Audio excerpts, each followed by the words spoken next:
Welcome back to my channel. My name is Rachel, and that is the R in the RK Stumbling Bear, and I'm a reader and a writer.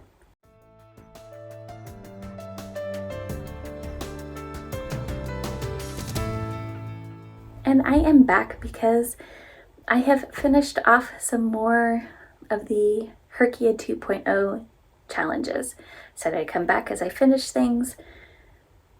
I've been low-key doing this. As I've been reading books, I just see what prompts they fit. And so I haven't had like a pointed shot, or I haven't been trying to do specific things. I am back to talk about the disability challenge that I completed. And this was to read 5 books with characters who had a disability. Preferably a main character, but it could also be a significant character.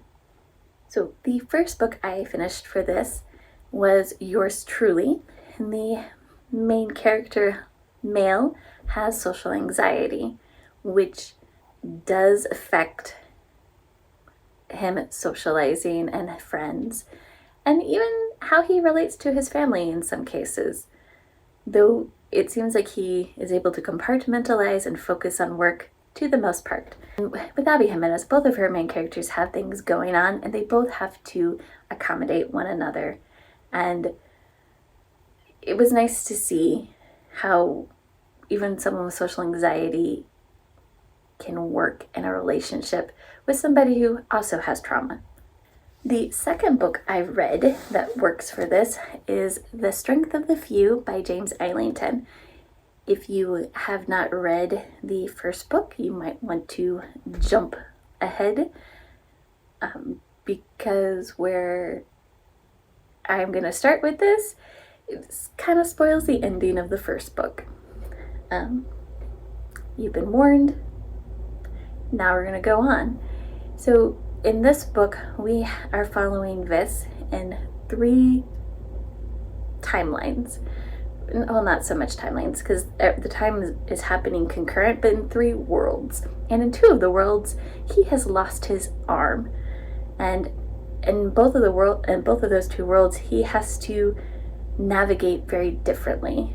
And in one, he finds a way to use magic that can help him. In another one, he has to learn how to fight without it.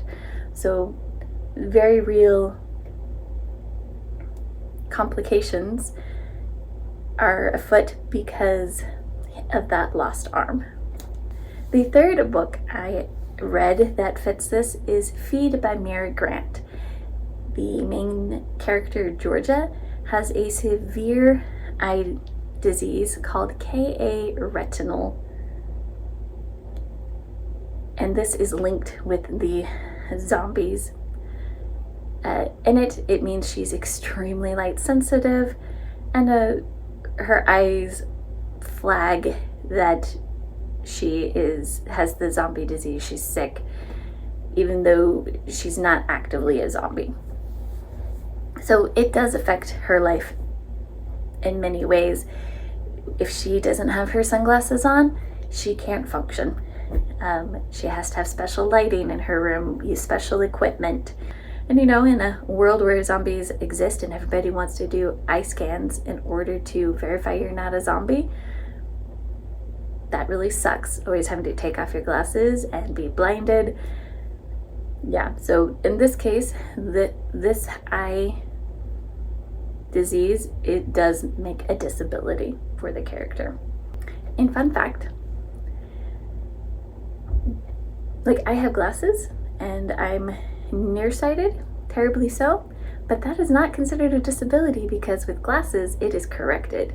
Even though, if my glasses broke, I would not be able to see long distances, and that would make life very hard to function. Because we have wide accommodations, wearing glasses is not considered a disability. I thought that was interesting when I was doing research.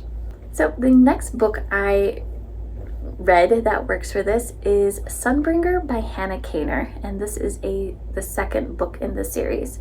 You do meet this character in the first book, and that is Telle, it's Telle, and she is one of the main female character's friends that she grew up with, until his death. And in the second book, you get to see how being deaf has affected her work and how people interact with her at work, especially when she's trying to raise an alarm about something.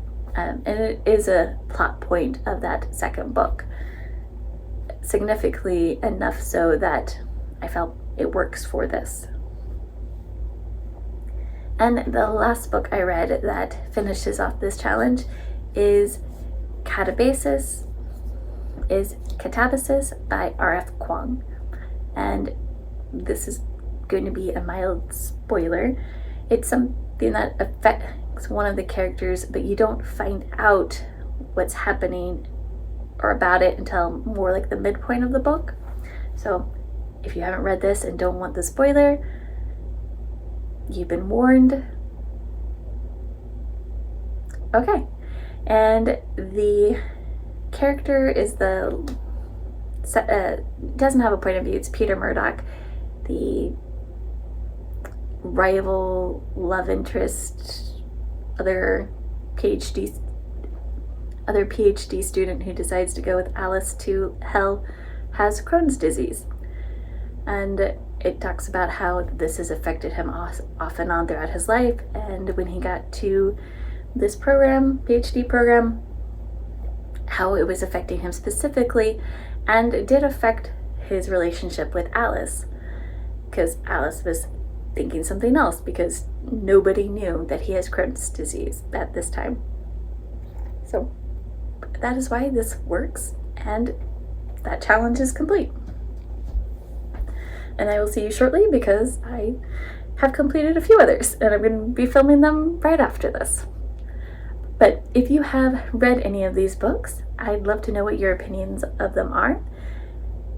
Thank you, and have a great day.